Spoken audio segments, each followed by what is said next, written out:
Queenslanders are overwhelmingly crying out for stronger action over the youth crime crisis that's gripping the state. Unrest is growing across Queensland over a rise in youth crime that's prompted this morning a in major North Queensland that desperate locals could soon take things into their own hands. Dashcam footage has captured the frightening moment. A Queensland driver was rammed by a gang of youths in a stolen car.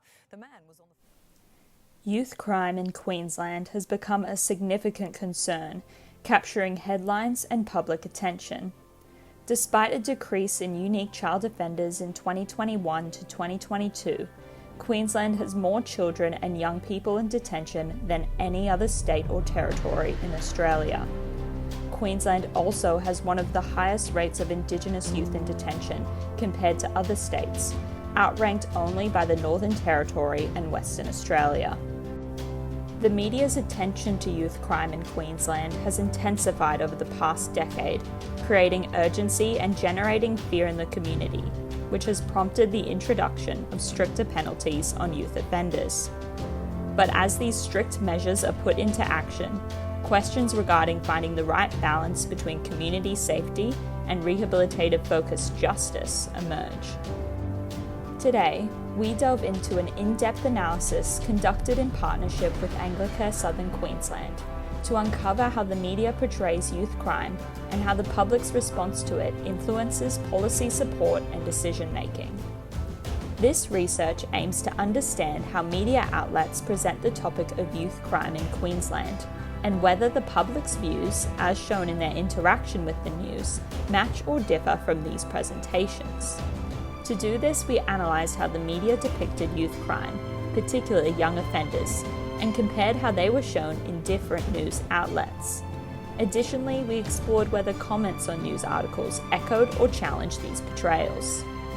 To address these questions, we collected 40 news articles and the accompanying comment sections from the coverage of 4 youth crime cases that led to a fatality in Queensland. Our research followed a 3-dimensional approach, which includes the micro, meso, and macro levels of analysis.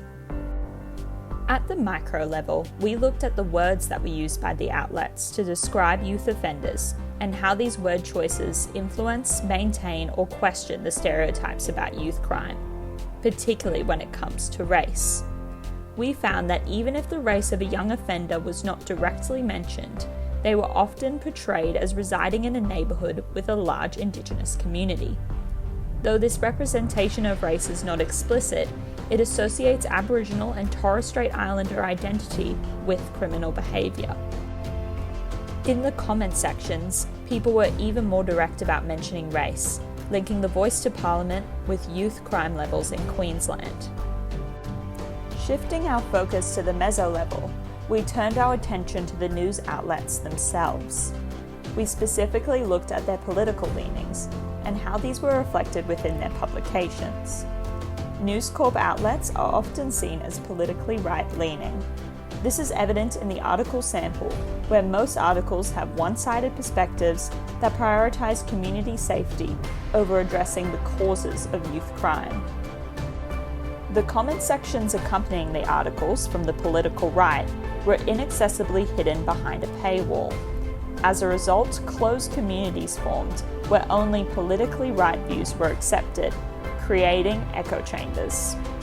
This portrayal of youth crime lacks transparency and does not consider the issue as a whole, which forces policymaking to follow a tough-on-crime approach.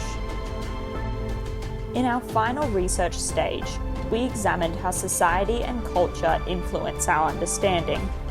We explored how language and ideas are shaped by historical and social contexts.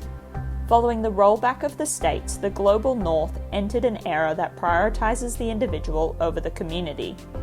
As a result, there was a shift towards placing more responsibility and accountability on individuals, rather than addressing the societal issues and inequities that contribute to these problems. This attitude is evident in the language used in the news articles and comments, which promotes stricter punishment for individual offenders, regardless of their age or background. This narrow focus on punishment limits the discussion of policy solutions to a punitive approach.